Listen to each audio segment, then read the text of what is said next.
Birdy's History. Hello, this is Richard, and I'm here with the second in our series about a boy and a bird.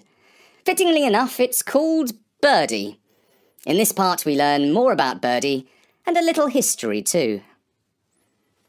When Mum had left the room, Jake asked Birdy if he would like some banana. Birdy said, "Oh yes, please." And Jake picked a slice out of his yoghurt and let him take it with his beak from his fingers. Jake ate a few spoonfuls of yoghurt and thought about all that Birdy had told him. Eventually he asked, "How come you're so old?" "When you've lived as long as I have, you get old," said Birdy. "But I don't feel old. I feel just like I did when I was a young fledgling." "When was that?" asked Jake.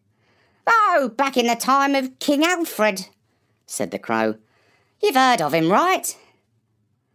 "Was he the one that had lots of wives?" "No, Alfred was the one who burned the cakes."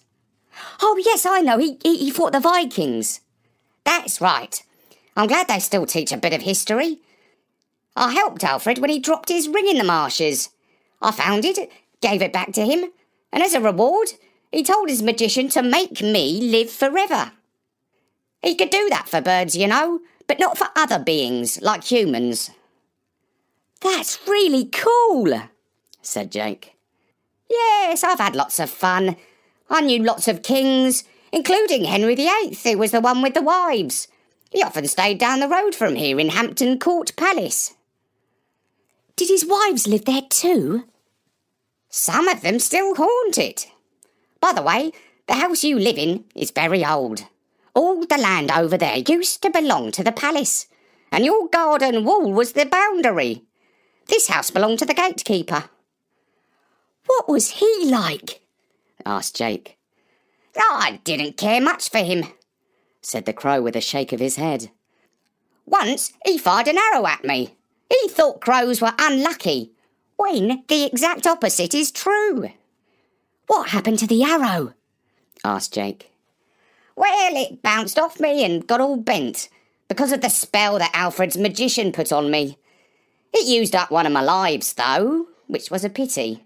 And the gatekeeper went running off to the palace, saying that a witch had taken over a crow's body." "What did they say?"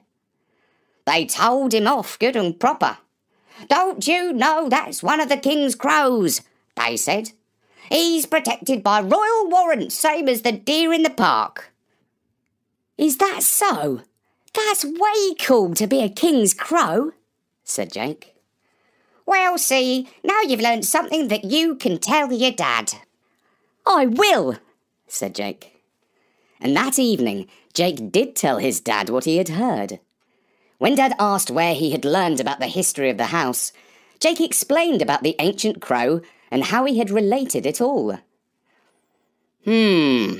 Said Dad. "A talking crow, hey?" "Don't you believe me?"